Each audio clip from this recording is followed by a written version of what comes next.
Geliefdes, die woord van die Here kom vanoggend na ons toe vanuit 2 Timoteus 4 vers 1 tot vers 8. Ons fokusverse is vers 7 en 8. Ek beveel jou voor God en voor Christus Jesus, wat die lewendes en die dooies sal oordeel.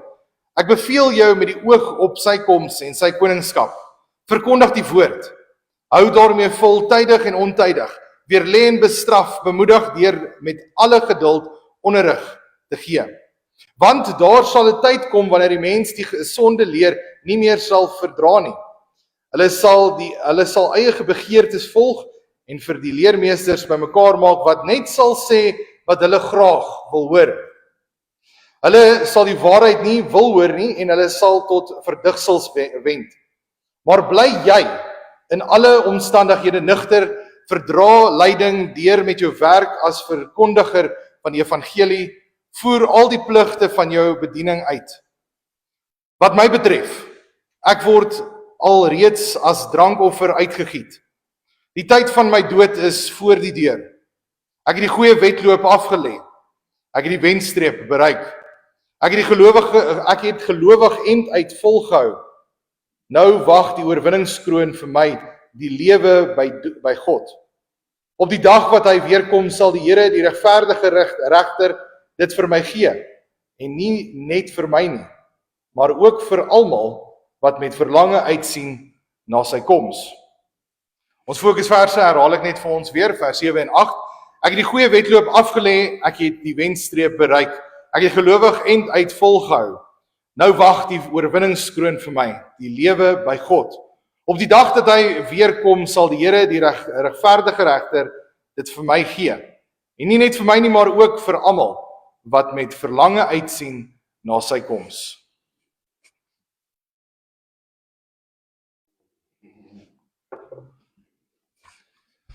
Geliefdes, Dave, familie, kinders, skoonkinders, vriende en familie van lank terug, maar ook gemeentelede. Vandag neem ons afskeid van 'n geliefde. Dit is nooit maklik om iemand aan die dood vaarwel te roep nie. Ons is hartseer en daar's baie gedagtes en dan wonder ons hoekom, waarom en wat. En die dood bring gewoonlik baie pyn, baie teleurstelling, baie ongelukkigheid. Die dood bring vrae dikwels na vore en ons het gewoonlik 'n leegtyd in ons. Want die persoon wat ons liefhet is weg. Gaan hulle nooit weer sien in persoon nie. Ons harte is swaar en tog nader ons tot God om by hom te hoor, wat nou? Hoe nou? Die God wat vir ons sy woord gee om ons te troos en te bemoedig, ons te versterk, ons hoop te gee. Die lewende God, die enigste God. En daarom draai ons na God in sy woord toe, want die woord en die psalmdigter sê so maklik in Psalm 34 vers 19, die Here is naby die gebrokenes van hart, en hy verlos die wat versla van gees is. En dis hoekom ons vandag ook op hierdie dag terugdink aan die lewe van iemand wat ons liefhet, maar ook tot God nader. Want hy heel die gebrokenes van hart. Daar waar daar trane is en hartseer is, die Here is daar teenwoordig ook. Baie maklik kan ons sê, maar waar is die Here gewees met al hierdie dinge? Hy staan stil, hoekom hoor ek nie die Here nie? Hoekom het hy my vrou geneem? My geliefde geneem? En God is op dieselfde plek waar hy was, toe hy stil was, met die kruisiging van sy enigste seun. Hy is teenwoordig, selfs met lyding. Nou vandag sien ons hoe daar ook 'n belofte is van die Here in 2 Timoteus 4.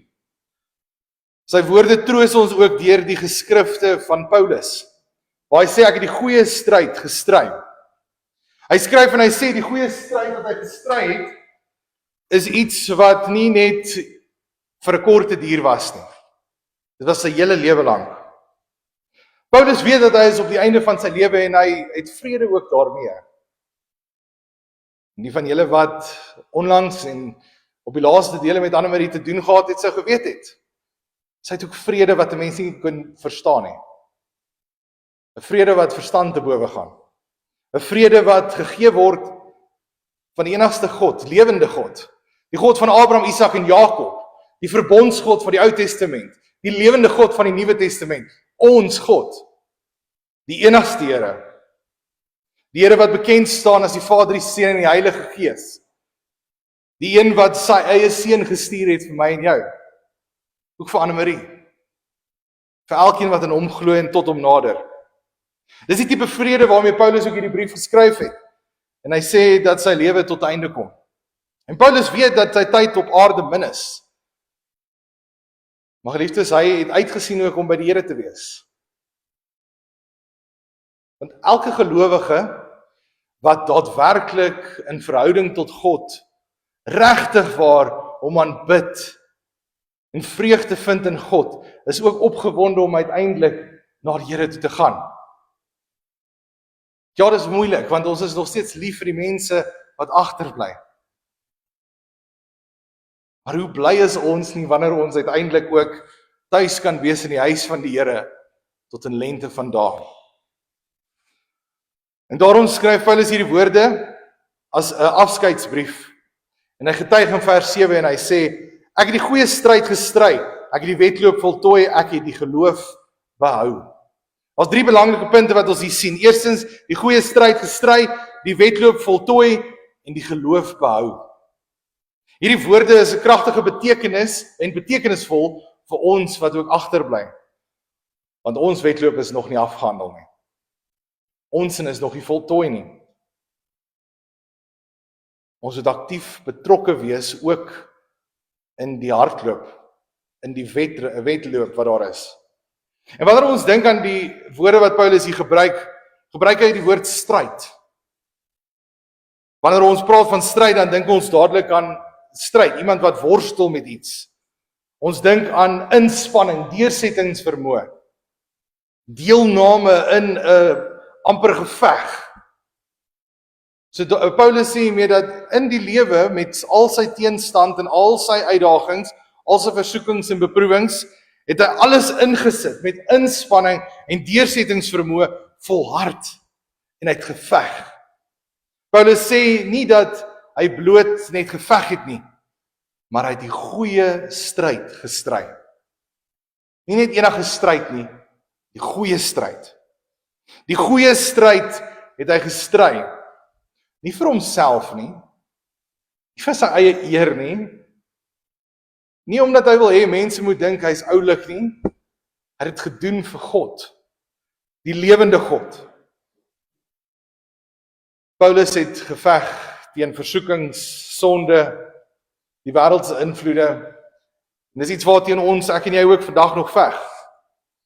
Die versoekings wat daar is, die sonde in hierdie wêreld, die invloede van hierdie wêreld waar almal net wil hoor wat goed en mooi is. Soos Paulus ook geskryf het aan Timoteus. Hulle los die ware en suiwer leer en hardloop na dit toe wat hulle wil hoor. Dit is nie 'n maklike reis nie. Dit is nie 'n maklike stryd nie. Vir nie een van ons is dit maklik nie. Elkeen van ons het 'n wapenuitrusting nodig daarvoor. En God gee dit ook deur Paulus se skrywe in Efesiërs 6. So elkeen van ons is aktief betrokke en besig ook in ons stryd. Sodat ons, soos wanneer Paulus aan die einde van sy lewe kom, gesê, ek het die stryd voltooi, die goeie stryd voltooi, en ek het die geloof behou. Annemarie, van wie ons vandag afskeid neem, het ook die goeie stryd gestry. Dis elkeen van ons. Na haar seën en haar swaar kry, na haar blydskap en vreugde, maar ook in haar hartseer. Elkeen van ons kan meeleef ook daarmee. So Paulus sê ook, daar is ons belangrike dinge wat ons in gedagte moet hou wanneer ons praat oor hierdie lewe en die stryd, hierdie goeie stryd. Alle stryery is nooit dieselfde nie. Maar hierdie een is goed.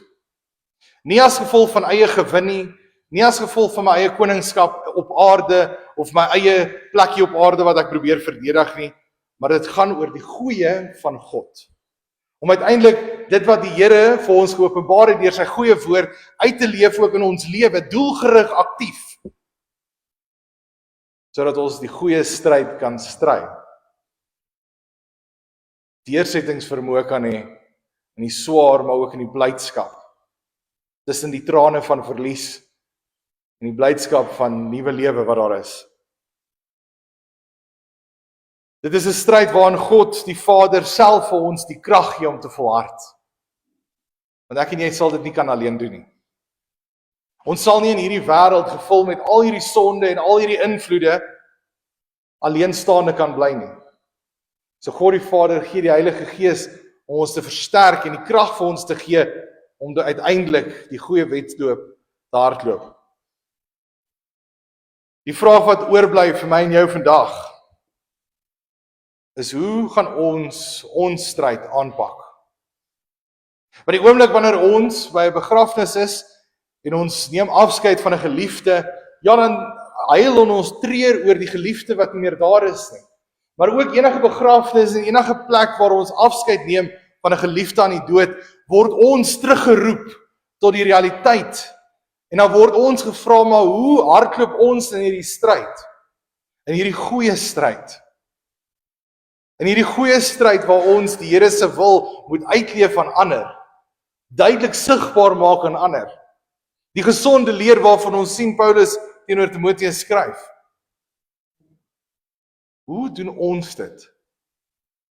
Hoe volhard ons daarin? Ek en jy. As ons eie lewe in aanskou neem en ons dag kom, sou ons kon sê dat ons het die goeie stryd ook goed gestry en ons het die geloof behou.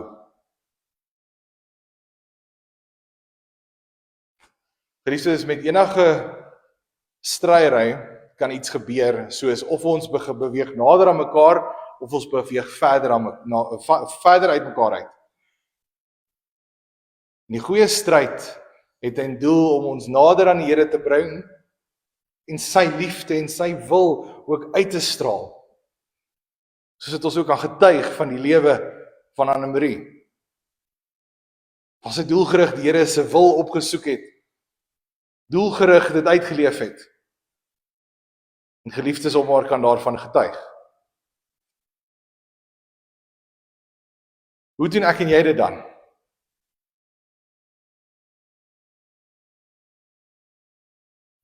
Ten spyte van die swaar en die pyn en die siekte en die verlies en die hartseer, hoe gaan ons stry? Want selfs in ons swaar kry en ons beproewings gaan ons moet stry. In ons versoekings en ons afleidings wat ons gedagtes wil wegvat van die ware doel van ons lewe, moet ons steeds stry. Ons gaan moeg wees en ons gaan twyfel. En ons gaan nog steeds moet stry. Nou is nie die tyd om ons geloof te verloor in God nie. Nou is juist die tyd om tot God te nader en sy wil uit te leef. En so uiteindelik te wys ook deur ons dade ons die geloof behou. Want met so 'n dag soos vandag kan ons baie maklik sê, maar waar is die Here in dit alles? Waar is die Here toe ons die eerste keer gehoor het ons is siek? Waar is die Here wanneer ons in 'n hospitaalbed lê? Waar is die Here wanneer ons ma net weg is? En juist dan moet ons vashou aan die Here. Aan sy liefdevolle leiding, sy omgee, sy genade wat hy bewys. Want hy is 'n liefdevolle Vader wat omgee. Soos atlete moet ons ook voorberei vir hierdie stryd, hierdie goeie stryd wat daar is. Hoe doen ons dit? Ons hou ons oë op Christus, die een wat ons verlos het, die een wat as offer gedien het vir ons sondes. Want sonder sy dienswerk sal ons nie die ewige lewe beerwe as kroon. Sonder dat ons in hom glo as die enigste een, sal ons dit nie beerwe nie. Soos het ons gedagtes en ons denke, alles moet ons rig op Christus. Ons oë op hom hou. Hoekom? Want hy is die begin en die einde, die alfa en die omega, en uiteindelik ook maak hy alles nuut, saam met die enige God. Hy droog al die trane af. verby is droefheid en dood. Verder moet ons die verlede agterlaat. As ons gestruikel of geworstel het en ons is nie toegerus genoeg om te stry in hierdie stryd nie, dis oukei, dis verby. Maar doelgerig begin aktief soek na die wil van die Here sodat ons van nou af verder vorentoe in sy wil lei 'n lewe. En bid dat die Here elke dag vir ons die krag gee om te volhard, om die goeie stryd te stry en bly te wees wanneer allerlei beproewings oor ons pad kom. Selfs die verlies van 'n geliefde. Maar die troos wat daar ook is dit wat kom daarna. Want soos wat ons vanmôre ook gehoor het, toe ons by die oop graf gestaan het, die dood is nie die einde nie, maar net die begin van 'n ewige lewe saam met God. Mits ons hom geglo het, in hom geglo het, en hom as ons Here en Verlosser in ons lewe erken en bely, en daarvolgens lewe.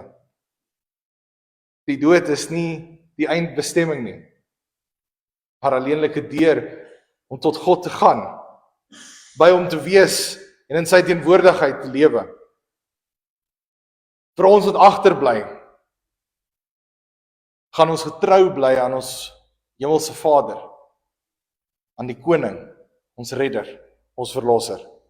Of gaan ons hom ignoreer, sodat wanneer die dag van oordeel kom, dat hy nie na ons kyk nie. Ons lewe word tot stilstand gebring, sodat ons dit ook self kan oordink. Soos ons nou gesê, daar is ons 3 punte wat Paulus uitlig. Die stryd, die goeie stryd, en dan iets wat ons amper net oorgelees het, die geloof behou. Het ons geloof behou in versoeking en beproewing, in lyding, in hartseer. Het ons geloof behou wanneer alles donker lyk om ons en ons deur ons vallei van doodskadu gaan en swaar kry. Wat beteken dit om te sê ons het ons geloof behou?